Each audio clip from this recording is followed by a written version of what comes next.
Kejar mengejar elektabilitas calon presiden di 2024 mulai terlihat dalam beberapa simulasi yang dirilis lembaga survei.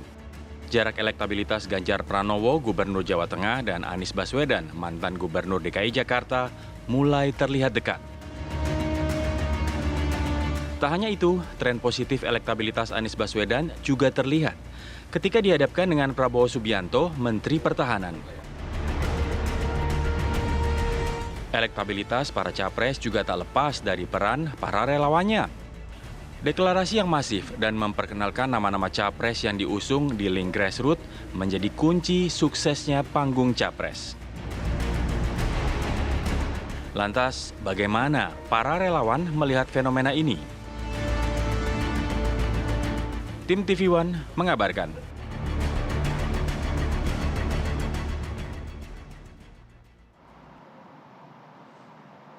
Ya, bersama kita pagi ini untuk membahas hal ini sudah lengkap narasumbernya, alhamdulillah ya. Di studio sudah ada pakar komunikasi politik Bang Effendi Ghazali. Selamat pagi, Bang. Selamat pagi, Bang. Akhirnya, Bang. Iya, akhirnya Kita berjumpa di sini. oh iya. Kita berkejar-kejaran di sini. Di sebelah Bang Effendi, Bang Ege, ada Reza Peters. Ini relawan Anies Baswedan. Pagi, Assalamualaikum. Assalamualaikum. Selamat pagi, waalaikumsalam. Wah, dan juga ada saudara Anda nih, Bang Reza. Iya, benar. Nggak sendirian, Bang Reza. Namanya Emmanuel Hebenheiser. Iya. Ini ketua relawan Ganjar Mania. Selamat pagi, Bang Selamat Eman. pagi, Bang Noel. Selamat pagi, Di mana sih? Ibu semua di studio. Maaf saya nggak bisa hadir di studio. Waduh, bajunya udah GP-GP. Bajunya udah GP, ada wajahnya Mas Ganjar juga di situ ya. Kok Ini merah? beberapa hari ini survei itu cukup intens ya. Nah, kalau misalnya saya baca beberapa media yang mengutip beberapa survei ya, misalnya begini, survei Litbang Kompas, Anies Baswedan rapatkan jarak kekalahan dari Ganjar dan Prabowo. Lalu survei Populi Center, elektabilitas Ganjar tertinggi sebagai capres. Nah, ini juga ada survei IPO.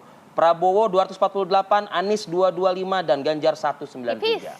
Ini pokoknya saling apa ya? Mengklaim dia nomor 1, nomor 2, nomor. Tapi yang menarik saya ke Bang Ege nih, Bang Ya. Ege. Bang Ege, katanya dari 3 nama yang nggak berubah-berubah itu aja itu, yang satu cenderung stagnan. Artinya belum melesat banget gitu ya. Lalu yang kedua stabil. Nah, tapi yang 3 ya ini mengejar meskipun masih Kenceng kalah. nih larinya nih. Nah, Iya, gitu loh ibaratnya. Ya kalau Fenomena apa nih, Bang? fenomena survei yang mana dulu yang dijadikan acuan. Kalau terakhir itu kan survei Litbang Kompas 24 September Itu. sampai 7 Oktober ya. Ya. Ini karena biasanya survei kalau di Amerika kan itu ada LA Times dengan University of Southern California. Oke. Salah satu yang akurat. Nah, memang terlihat di situ kalau Pak Prabowo itu jadi makin turun ya kan. 26,5 Januari. Turun justru ya? Ya, Oke. 26,5 Januari, 25,3 Juni, 17,6 Ya. di Oktober. Ya. Nah, Anies itu makin naik dengan 12,6 jadi 14,2 dan sekarang jadi 16,5. Kalau plus minusnya standar errornya itu 2,8 maka sebetulnya bisa kita bilang persis seperti tadi Anies mengejar Prabowo Sprint dan dia, hampir sprint tidak gitu bisa ya? dibedakan. Tapi kalau pemilu presiden dilaksanakan pada hari ini, ini Emmanuel Hebenheiser nih yang senang, yaitu ada kenaikan Ganjar itu Januari dari 20,5 menjadi 22 di Juni dan akhirnya 23,2. Ini Ya, dia. kenaikan ya, Iya, kenaikan. 23,2 ya. Tapi kan ada beberapa survei yang juga sudah tembus 30% loh. Iya. Nah, saya no comment. Nah, ya kalau- artinya masih Cukup belum kuat, masih kan? belum masih belum kuat juga dong posisi Ganjar Pranowo ini. Oh enggak, dengan angka-angka ini kan belum ada yang mencapai katakanlah Ya, itu dia. tinggi sekali gitu. Itu dia. Saya lebih percaya pada survei dengan pendekatan yang relatif hati-hati begini ya. Oke. Nah, karena kan kita bisa bayangkan begini, kalau 3 orang ini kita tidak membatasi yang lain. Iya. Nanti tahu-tahu dibilang membatasi yang lain. 3 besar artinya Ada ya. juga kan ini PDI Perjuangan masih terus memperjuangkan Puan juga gitu ya. Tapi kalau 3 ini bertarung pada Pilpres hari ini, survei itu kan still apa yang terjadi pada hari ini, maka dari 3 ini kemudian akan melangkah 2 menuju simulasi selanjutnya putaran kedua gitu. Oke. Jadi saya mengatakan angka ini yang lebih masuk akal gitu. Bang Ege, analisa singkat mungkin ya. Ya. Apa yang membuat kan Anda dari aspek komunikasi politik nih, Ya. Bang. Apa yang membuat Anies bisa sprint? Ganjar belum tembus 30 gitu. Oh iya, Anies bisa sprint karena sudah dideklarasikan.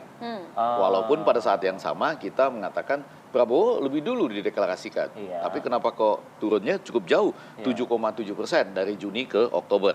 Sementara Anies ini kan naik 1,6, nambah lagi 2,3 karena sudah dideklarasikan. Walaupun pada bagian tertentu unik nih.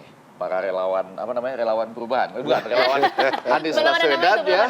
Karena misalnya untuk Partai Nasdem sendiri, itu pemilih yang paling besar justru masih ke Ganjar. Nah, itu dia yang 26,7. Ke Prabowo 17,3, ke Aniesnya baru 15,4. Lah Nasdem kan sudah deklarasi. Betul, Nah, itu dia. betul. Tapi itu persoalan ketika dilihat di Nasdem. Walaupun betul pemilih dari Partai Nasdem itu makin banyak juga ke Anies. Cuma secara keseluruhan Ke Ganjar lebih menurut. masih Nah itu paling dia, tinggi. Dan sebenarnya selisihnya sudah cukup meningkat jauh, ya. 11,5. Sudah meningkat tapi selisih ada 11,5%. Betul. Jadi ini temuan survei Litbang Kompas juga kemarin Bang. Iya. Pada Betul. pemilih Partai Nasdem justru kemudian lebih banyak memilih Ganjar Pranowo. Ganjar Pranowo. Bang Reza.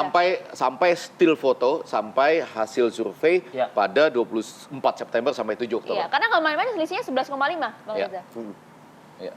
Menanggapi ini? Respon Anda Bang? Iya kan Nasdem sebagai pendukung Pak Jokowi, yang notabene juga sebagai pendukung seolah-olah mengarahkan dukungan ke Ganjar, itu kan udah 2 periode gitu. Nah Anies dicapreskan Nasdem kan baru. Tapi yang jelas, kalaupun pendukungnya masih ke Ganjar karena memang dianggap sebagai representasi aja Pak Jokowi, cuman kan yang jelas pada saat setelah pencapresan tuh untuk naik ke Anies besar gitu. Mungkin sebelumnya malah nggak ada kali gitu loh. Tapi kan sudah resmi diusung oleh partai Anda gitu loh. Iya, coba Surya survei. Paloh Mungkin langsung kalau yang kita lihat disebutkan. nanti surveinya Bukan partai setelah, dia relawan ya. Iya, kalau iya, nanti iya. surveinya mungkin Iya, iya. Desember, itu mungkin menurut kita sih pasti akan berubah lagi. Pasti akan berubah. Anda yakin? Berubah Optimisme. lagi. Yakin. Oke. Tergantung apakah pada waktu itu ada yang dideklarasikan lagi nggak? Gitu. Iya. Iya, ya biasanya ada perbandingan. Lagi-lagi Ini ngacak lagi nanti ya. Pemilu presiden itu sama dengan horse racing. Ini Iya. tadi kejar-kejaran elektabilitas Ya. ditambah dengan dramaturgi sebetulnya. Iya, dramaturgi itu artinya ini juga horse racing loh. Oke. Siapa ketemu siapa, Betul. siapa dapat sanksi keras, Simulasi. lalu siapa pelukan sama siapa, Betul. siapa dilarang pelukan atau nggak jadi pelukan gitu. Itu semuanya isian dari kuantitatif dan kualitatif. Pelukan aja rame sekarang ya. Tapi publik apakah juga membaca situasi politik seperti itu? Bang Eko? Mereka kan gimana ya, publik itu dicecar oleh horse racing tadi, pacuan kuda elektabilitas itu, baik dari lembaga survei yang ditanggap, oh ini masih masuk akal lah gitu ya, atau yang tiba-tiba 30%, berapa besar-besar gitu. Oke, Bang Reza. Ya, Sab. Anda optimis bisa Mengungguli ya?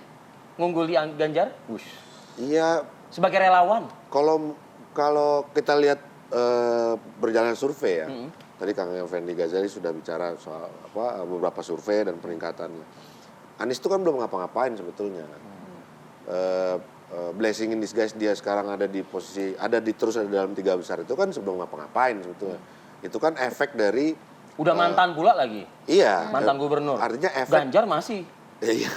Ini efek dari efek dari pada saat dia di DKI, dari sejak dia menjabat jadi gubernur hingga sampai hari terakhir dia jadi gubernur itu kan dihadap-hadapkan terus sama Pak Jokowi, dianggap face to face, dianggap berseberangan, dianggap Pak Jokowi itu jadi seolah-olah kesannya karena dia rezim dia jadi simbol status quo. Nah Mas Anies ini seolah-olah jadi simbolnya perubahan gitu. Relawan, Jadi perubahan. Enggak, dia Relawan perubahan Ya, jadi- ya? dia nggak mau menyebut relawan perubahan, khawatir juga menyebut antitesis. Oh enggak. Dia itu kan efek dari pemberitaan 5 tahun berturut-turut. Jadi gitu. yakin atau enggak Bang? Apanya nih? Bisa nyalip membuat- Ganjar? Nah, ini ya, kalau 2 pasang, kita percaya itu hasil surveinya CSIS. Anies pasti menang. Kalau nggak yakin bubar ini relawan ini. Kalau masuk periode putaran kedua, yang masuk adalah Anies lawan Ganjar, Anies pasti menang. Anies pasti Karena irisan dari calon-calon yang lain itu. Oke. Itu kemungkinan besar larinya akan ke Anies. Oke. Itu Bang Noel. CSIS sebelum Ada yang 27 ketawa-ketawa September. tuh di layar Sebelum tuh. 24 September atau sesudah 24 September? CSIS. Belum. Sebelum ya. Kalau yang sesudahnya artinya 24 September 7 Oktober itu. Perlu dilihat itu momentum. Kalau 2 tuh. putaran ataupun langsung berhadapan pada putaran pertama itu masih Ganjar dengan 52,8 lawan 47,2. Ya. Ya kalau dia 3 nama, itu kalau 2 nama. Kalau 3 nama ini kan kayak sekarang si siapa? Ganjar, Prabowo sama Anies. Nah, Ya. Populi itu kan sekarang di survei Populi yang paling baru, itu kan Anies sama Ganjar udah 29 sama-sama. Oke. Udah diantar belum apa-apa sama-sama. udah diselip aja di si Ganjar Iya, gitu. Bang Noel. Anies punya bis baru satu. Sumbangan dari relawan dari Kalimantan. Ganjar bisnya mobil udah keliling dari kapan tahu gitu itu loh. dia, Bang. Maksud saya, ketika kita nanti akan bergerak, kita ini belum ngapa-ngapain. Siap-siap, Bang, katanya, Bang. Dramaturginya adu bes. Siap-siap disalib Bang Noel, responnya Bang Bang. Noel, Anda dicolek tuh Bang. Iya, memang kurang ajar tuh Reja tuh. Begini. Ya, ini kan menarik lah ya. Semakin kemari ini adrenalin politik kita semakin terpacu ya dengan beberapa lembaga survei, khususnya kayak kemarin yang CSIS yang membuat simulasi pas tahap akhirnya tahap 3-nya Mas Ganjar kalah. Tapi itu kan belum Mas Ganjar declare atau mendapatkan dukungan secara definitif dari partai yang mengusung. So, Pak Prabowo sudah, Mas Anies sudah, dan kan terus naik. Nah, saya sih berharap nanti ketika Mas Ganjar declare, kemudian partai-partai koalisinya sudah mengusung, saya kan ada semacam konstelasi yang besar di beberapa lembaga survei. Apalagi kita lihat trennya juga Mas Ganjar kan naik terus. Memang apa yang disampaikan Mas Prof tadi, angka psikologis untuk menang itu belum ketahuan. Semua relatif masih di bawah angka 30. Nah, kita berharap nanti setelah pasca tanggal 18 kemarin pernyataan Mas Ganjar secara politik siap maju demi negara dan bangsa, itu kan sedikit kekhawatiran publik. Ini kan pertanyaan publik selama ini, Mas Ganjar maju atau tidak. Kedua, siapa partai yang mengusungnya. Ketiga, siapa wapresnya. Kalau mengacu pada teori profesor tadi soal drakor Turki, ini kita kan lagi bicara persoalan pertanyaan-pertanyaan publik yang sebetulnya sifatnya kayak drakor juga, tapi ya kita yakin bahwa pada ujungnya jawaban pertama kan sudah terjawab kebijakan publik bahwa Mas Ganjar siap. Nah, tinggal memang tahap keduanya siapa partai yang mengusung. Nah, kita kan yakin bahwa yang mengusung ini pasti PDIP plus koalisi KIB, Golkar, kemudian P3, kemudian PAN. Dengan 2 atau 3 kekuatan ini saya yakin sekali soal elektabilitas Mas Ganjar makin meroket. Mungkin ya, tapi momentumnya mana ini? Belum ini momentumnya. Bang Noel. Gini, memang. Bang, tapi kan sayang juga, sia-sia juga kalau elektabilitasnya tinggi tapi nggak dapat tiket, Bang Noel. Nah, ya itu problem sendiri. Tapi yang gini, yakin aja bahwa PDIP itu tidak akan lari dukungannya ke Mas Ganjar. Saya yakin sekali. Karena gini, ada 3 pertimbangan yang menjadi pertimbangan PDIP itu sendiri. Pertama adalah hari ini kehendak rakyat itu sudah tidak lari kemana-mana selain ke Mas Ganjar. Kedua, soal elektabilitas. Ketiga, soal pernyataan atau slogan PDIP hat-trick. Dia butuh sosok yang punya dampak elektoral. Nah, yang dari 3 ini yang paling penting adalah persoalan dampak elektoral itu sendiri. Nah, itu ada di Mas Ganjar. Nah, PDIP ini kan rasional ya. Memang persoalan nanti waktunya kapan, jadi tinggal kita lihat aja. Ini kan persoalan teknis. Secara substansi sudah ketemu lah ya. Mas Ganjar, PDI pasti mendukung, KIP pasti mendukung. Nah, persoalan teknis waktu aja. Nah, dalam tahun ini atau nanti awal tahun 2023 nanti. Dan itu saya yakin sekali semua konstelasi ini akan berubah. Apalagi lembaga survei ya.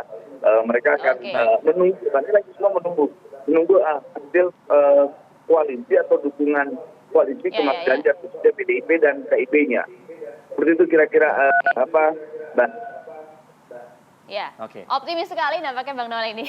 Kita tahan dulu ya Bang ya, usai jeda. Optimis karena bajunya sudah merah.